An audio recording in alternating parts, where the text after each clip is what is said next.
You're listening to Death of the Reader, Flex and Herds here for your Murder Mystery World Tour, and we are back with our second week discussing Whose Body? Whose Body? By Dorothy L. Sayers, chapters 5 to 9. This is the first book in the Lord Peter Wimsey series, and was Dorothy L. Sayers' debut. And Herds, I bet you've been having just the swellest of times in trying to decipher all of the information in this book. It is a lot. Look, I complain about lots of characters whenever there are a lot of characters. I don't know that it's a superfluous number of characters. It's the problem. It's more just that there are so many monologues and we see the other characters so infrequently, I forget that they exist and I forget who's who. I have managed to figure out who Lord Parker and Lord Peter are. I can distinguish them. I think you're most of the way there then. I think I'm most of the way there through, the important characters in this novel.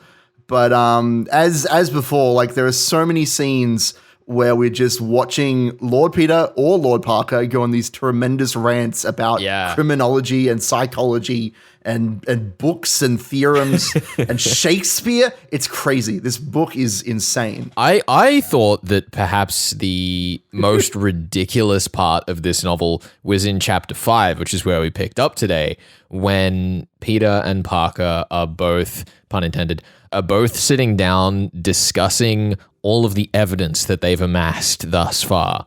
And we go through points A, B, C, D, and E of evidence. And then we question whether C is identical with B and D is identical with E with B. And then we clarify whether possibility 1, 2, and 3, which are introduced in reverse order for no particular reason, could be of any complication.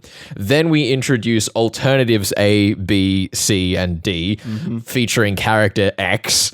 Then we go through... Look, I'm going to stop you right there because can I tell you, this is what it sounded like in my head as I was reading it. I've more or less blocked it from my mind because I don't know if Dorothy L. Sayers is trying to help the reader by laying out some possible solutions, but it felt like just a terrible smokescreen that was also just completely invisible at the same time. I knew I was lost when I went back to look at the highlights that I'd made in my color coding system for taking notes and realized that I'd color coded the entire section the wrong colors. I just spaced out on what information was what. Yeah.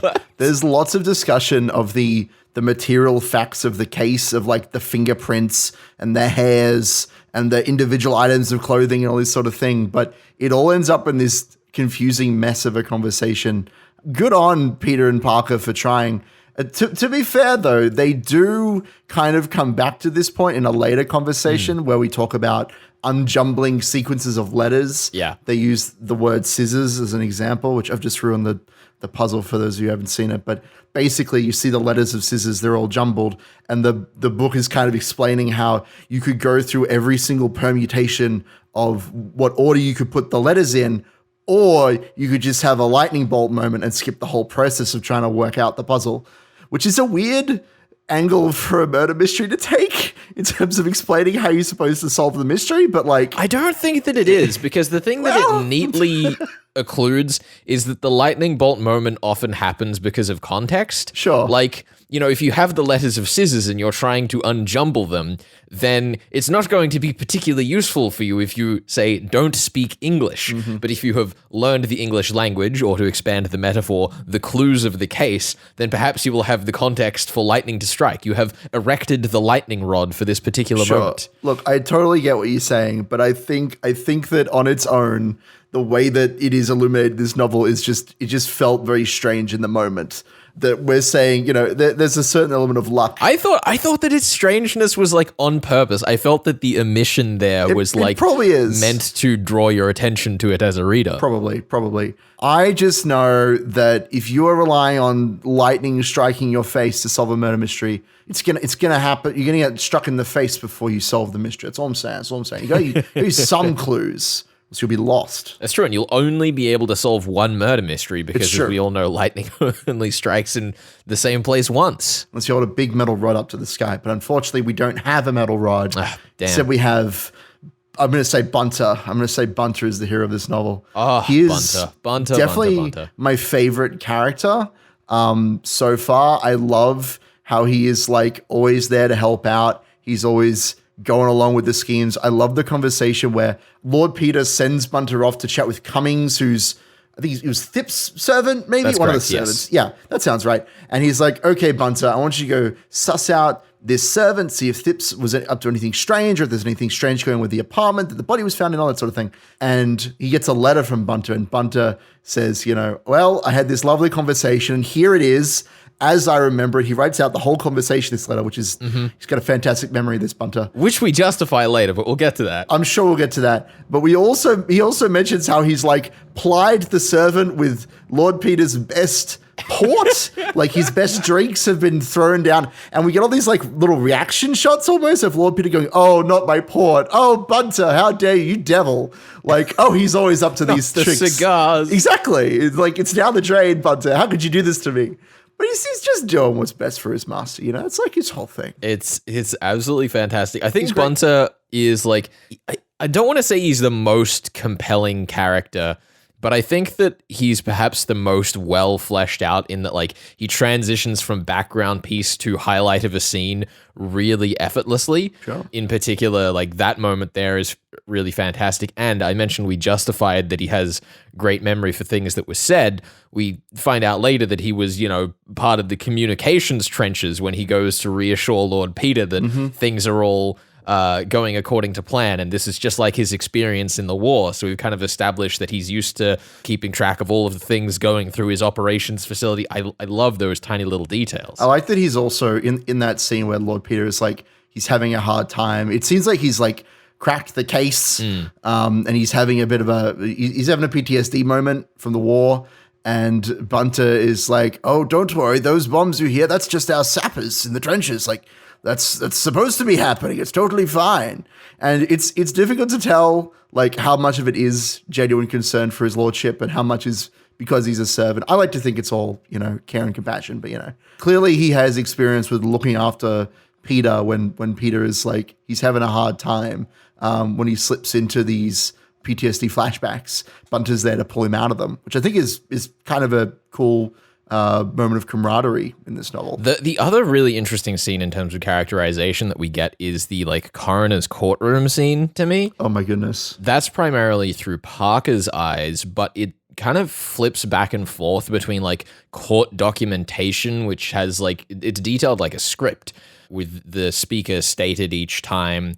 Then we kind of get these interjections from Parker's thoughts, and it was such a bizarre way to introduce like a whole bunch of characters. It was this very noisy set of information. We had both Bill Williams, William Williams, and William Watts in the one scene. So terrible. Were two of them the same character? I think Bill and Will Williams, that's one guy's nickname, right? Well, can I tell you that my uncle and my grandfather are both named William, and we call my uncle Bill to differentiate the two. So this isn't that strange, is all I'm saying. I have experience with the Williams. No, I actually really enjoyed the coroner's scene because, as you say, it has that like kind of clinical nature to it as we're reading the minutes, but also we go through these like very subjective stories about things that happened on the night of the murder. Yeah. I want to say Bill Williams, he goes to a pub and he talks about this drug raid that went down. It's this whole crazy thing. And it's all in the midst of the coroner's inquest. It's not supposed to be that emotional, this scene, but that's kind of how it turns out because we're following all these individual characters and the Duchess and her like opinions of all the characters who we see, like Julian Frakes and all that sort of thing. So it's quite a chaotic scene, but I like that we see those two sides of things. We see the emotional and the clinical kind of brought together there. And it's also a really good bit for the mystery as well, that I think, because by kind of flip-flopping us regularly between the clues basis and the motive character basis, we get a lot of mileage informationally out of a scene without it becoming exhausting. There's still a level of fatigue to how much information there is in that particular scene, but I think it gets away with a lot more than it otherwise would have. Yeah, that makes sense to me. I also really liked the conversations that we had between Peter and Parker about the aftermath of that courtroom scene as well, because we're kind of introduced. We'd been introduced to Julian Frake previously, just as a kind of background piece of the novel. but then he's one of a number of characters we bring up to the stand, and then they're able to discuss those characters. And I really liked some of the quips and discussions that we got out of that. There was a note in there that, this man that we found in the bath, he like looked as though he'd recently come upon some money. And there was a line in there that's like, just like an Australian colonist. And I'm like, Dorothy, darling, Federation was 22 years ago. Oh no. That's pretty good. Well, it's the stories of the time, isn't it? Well, actually, I really enjoy the way that Peter and Parker talk to each other. I think it's the same conversation, but a little bit later, they get into kind of the ethics around the attitude towards detectiving. Yes. Which is really bizarre because obviously we kind of expect our detectives to be in this battle of wits against the criminal, and it's like a chess game and all that sort of thing. But Peter is talking to Parker, who's basically acting as an off-duty cop during this investigation. And Parker says, I think that your attitude is completely wrong. You can't be treating this like a game. You can't treat this like a football game and, afterwards shake hands and say, I'll get you back next time. You need to know that when you convict a murderer, they're going to be hanged or hung, whichever one it is. And that's just how it's going to be. You need to not think of this like it's fun, which I think is interesting, showing the difference between their two perspectives in this, murder mystery novel, which is sort of supposed to be fun to us. Yeah, it's cool. So fascinating to me because it reminds me of like one of the very first interviews we had on the program, which was with Simon Brett, where he spoke about how the wars heavily changed British attitudes towards crime fiction because suddenly death wasn't as nice of a penalty. It was kind of interesting seeing a moment of like self-reflection here in between those two reckonings that kind of crime fiction inadvertently had because of the wars. Yeah. Not that I disagree with you, but we do seem to chat about Simon Brett quite a lot on this show. I mean, it's both because it's very true for golden age crime fiction, which is inescapable when we're talking about murder mystery. But even in all of the wonderful murder mystery dialogue that I've seen over the internet, it's just one of those thoughts that everyone kind of accepts and never acknowledges. Sure. And it was really interesting to be seeing it acknowledged. Yeah, for sure. I mean, the way that that Parker is sort of talking about this, kind of admonishing Lord Peter's attitude, reminds me, like the way he talks about it reminds me more of like I'd use the analogy of a Saturday morning cartoon show. He uses a football match, which, times change. It's true. Football, well out of fashion these I know, days. right? Nobody plays. I certainly don't know what a football even is. It's one of those old things that went away with the dodo. But more that I think it's interesting that that attitude of seeing a murder mystery where there is fun and there is I'll see you next time, I think is still popular these days. The very kind of like arch villain driven franchise stuff. Yeah, for sure. Yeah, I think it's very interesting that we're still having this conversation about the two sides of crime fiction or of murder mystery fiction. Yeah, I also did want to shout out before we wrap up this section that we do a really good job of getting away from the main crime. It's still about the man in the bath, but Lord Wimsey even says to Bunter, like, good gracious, next time two cases come up at once, I want out of there. And it's both been our like excuse to get Peter away from the case for a moment to just get the information to flesh out the rest of the cast in a fairly unusual way for a Golden Age murder mystery. Sure. But despite Peter Wimsey coming back in and saying, never let this happen again, I didn't actually mind it too much. And I thought it was a clever poke that Dorothy L. Sayers may have put in it herself there. I mean, this is just the way of good murder mysteries. When you have multiple mysteries going on at once, no matter how innocuous they may seem, they're always tied together in some way. Assuming we're dealing with a proper murder mystery of the sort that we're dealing with. That is an assumption that we may be making. We may be just a assumption there of an assumption, Anyhow, we should wrap this here and head over and discuss the mystery later in the show. This is your Murder Mystery World Tour. Here on 2SER 107.3, we are discussing Whose Body by Dorothy L. Sayers, and we'll be back with more of that in just a second.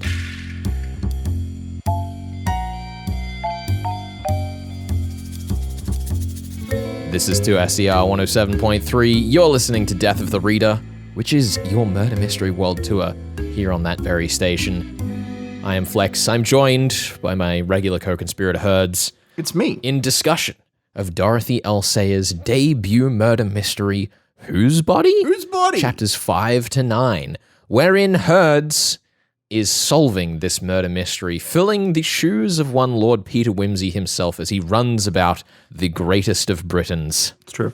And there are, in fact, two cases to be solved here, which, as I was alluding to in the previous discussion, are, of course, linked at the hip. Oh.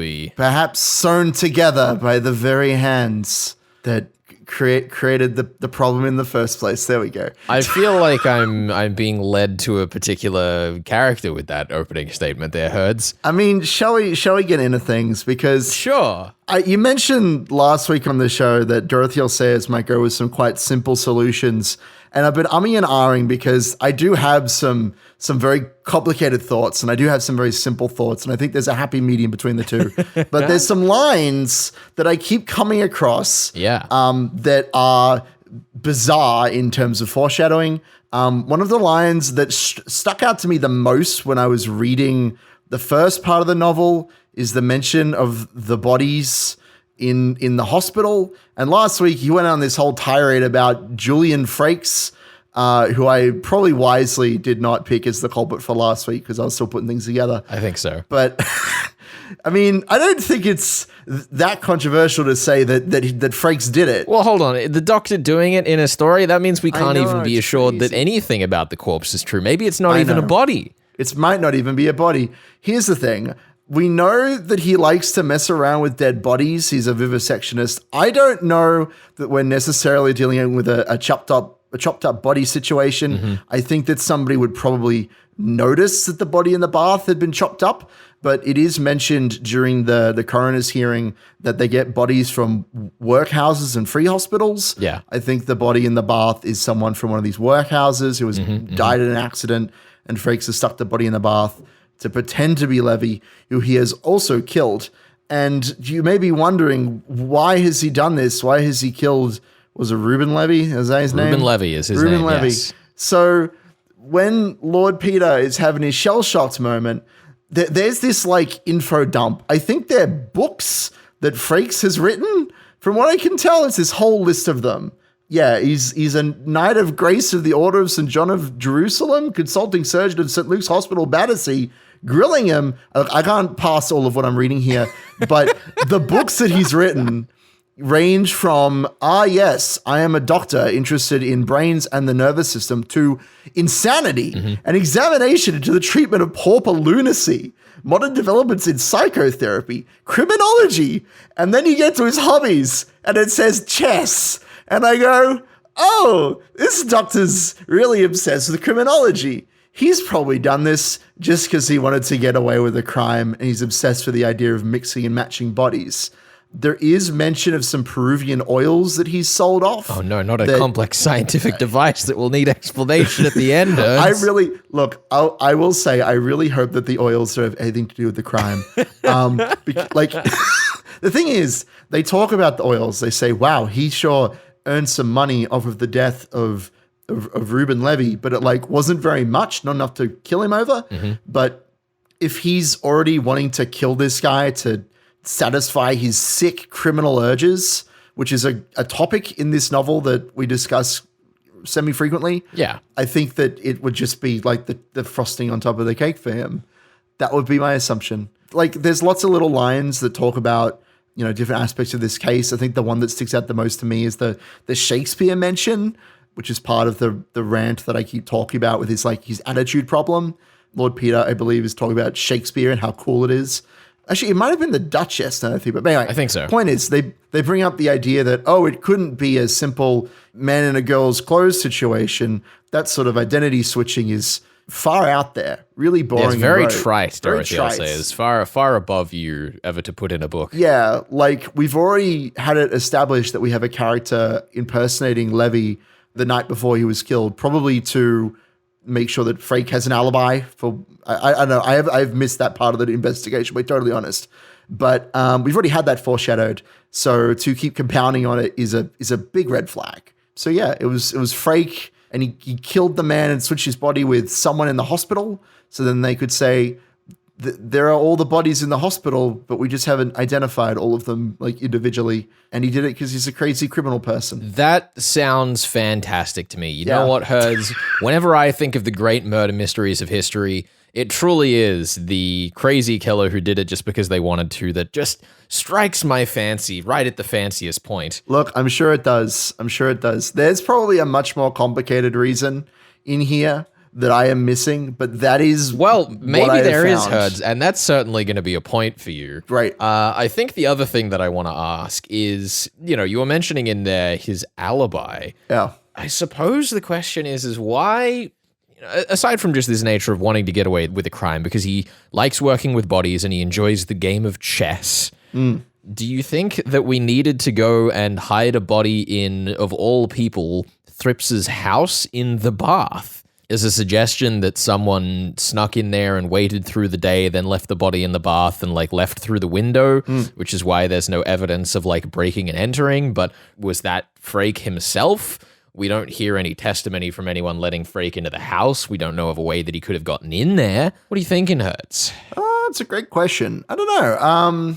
I am going to say, oh, hold on, let me think. Realistically speaking, in terms of the options of characters that we have to pin the crime on here, as I covered last week. It's not that many. There's not many people unless you want to pin it on the police, which, as we know, is just not well to do. But then it's also not well to pin it on a doctor, but also kind of the best to pin it on a doctor. It's Well, I don't think that there's anyone else who it could be pinned on.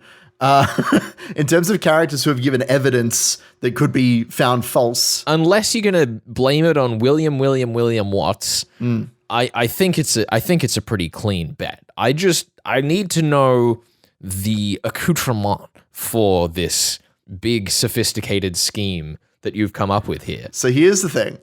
We know, based on this regurgitation of information, which I basically my entire theory on, by the way, literally this entire theory is based off this. We have that his recreations, his hobbies are chess, as I've mentioned, mountaineering, and fishing. I'm going to say... He's practicing his mountaineering by clambering up the outside of the house freehand. Yes, that's exactly it. I'm going to say that through a combination of climbing the outside of the house and perhaps... with a body in tow. Yes. Well, maybe he hooked the body with the fishing line and he drug the body through the window. Yes. He hangs the body... he can probably throw it over his shoulder, but for the sake of, forming a cohesive theory based on the clues that have been presented, I think that he has hooked the body to some rope and attached that to his... He's got a harness, because look, he's mountaineers. He's got a harness. Yeah. And he uses his doctor's gloves, so he doesn't leave any fingerprints on the windowsill. He climbs up onto the roof. He climbs in through the window, and that's how he gets the body in the bath. He just that's why nobody sees him. He climbs in like a crazy person. That's exactly it. It's reminding me, have you ever seen the famous interactive movie Death Stranding, directed by Hideo Kojima? I have seen parts of that, yes. I'm picturing Norman Reedus clambering the outside of this particular building. Look, I tend to think of doctors as old men, so this is as much of a shock to me as it is to you. Now, I suppose the other question that I have here, Herds, is we've got this disposal of the corpse idea. He's getting rid of this to get rid of the crime. Do you think that the corpse that he chose to get rid of is of any note other than the fact that he had it in his possession? The fact that you've asked that question means probably, but... Does it? I don't. That's a great question. Let's put it this way. I assume that he's chosen the body because it looks as unlike Reuben Levy as possible. That would be my guess as to why the body has been chosen. I would assume... I would assume that he's picked him because of his background.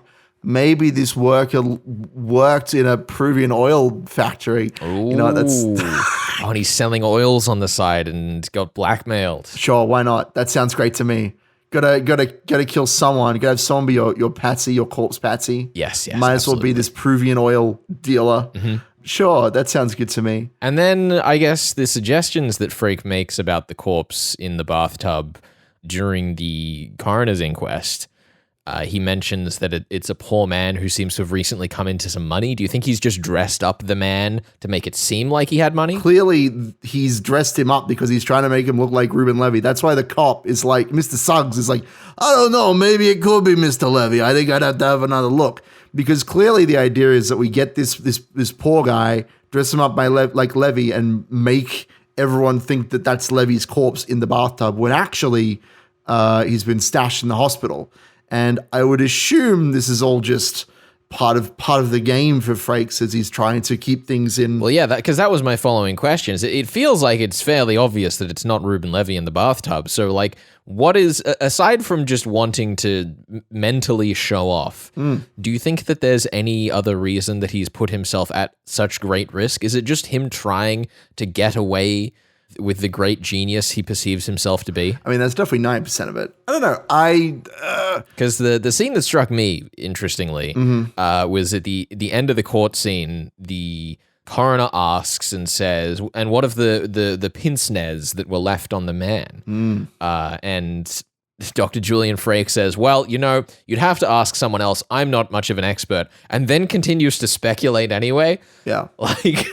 He's really putting himself in harm's way, criminally speaking here. He's probably showing off, let's be real. But it seems, for someone, like, obviously, if he's trying to get away with crime to prove his intelligence, there's a level of inherent hubris in that.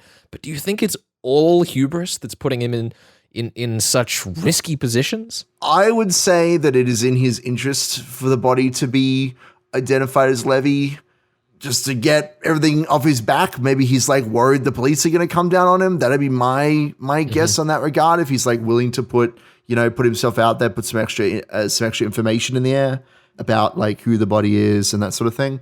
Maybe he's sick of how long it's taking them to identify the body. Yeah. That'd be my best guess based on what we've seen so far. All right. I like this solution, Herds. I can't dispute in any way, shape, or form that Julian Frake is a person of interest in this particular crime. Especially considering how little we seem to have poked him as a suspect. Like, he's really been given a free run through a lot of this book. This is the problem when I come to, like, picking a criminal. I feel like there is no one else it could be because all the other characters, we go, oh, that hardened criminal, he's so interesting, let's go interrogate him. And then they're like, I'm just a regular guy. Oh, I misidentified the detective. Oh, that was a dumb mistake. But like, if we're dealing with this like criminal genius, they should know who they're up against. They should know Lord Peter, whatever his name is, Wimsey. That's the one. I know where he got shum from. I don't know what you did. I feel like his name is fairly self-explanatory considering the tone of the novel. You know what? You're 100% correct. Lord Peter Wimsey, he's my nemesis, and I have to defeat him. That's how I feel. I think that makes sense. In the same way that Julian Frake is out here trying to defeat the real criminal who you've definitely missed. Great. The other thing so hold on. I do want to throw one other thing out there. Oh, sure. Because I might as well. We've been talking a lot about Frakes, but we have had mention of Reuben Levy. Like, he seems to be the one that set up, is it William Williams or whatever, the whole bar stitch-up situation, and he like talked with a lady of the night, I think. I think that he's like... Oh, you think this is all payback for that setup? Maybe. Look, I think that what's probably happened is that Levy and Frakes were working together, and then Frakes has decided to kill Levy anyway. I think that's most likely what has happened on the back end of this crime. I'm not sure why, I'll be honest. This part of the mystery is eluding me.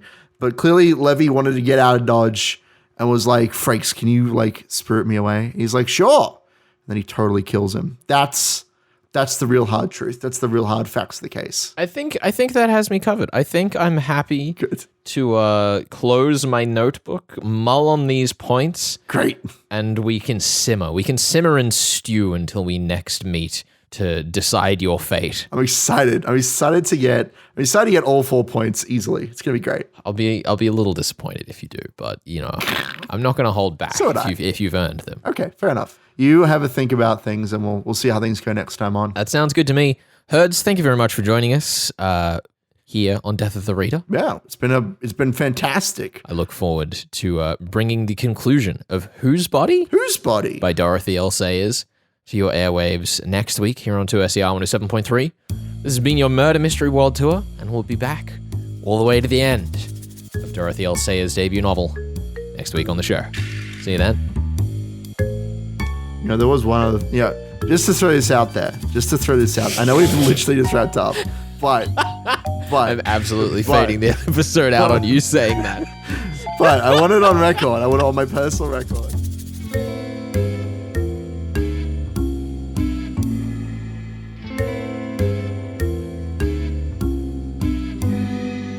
To SER, Sounds and Ideas for Sydney.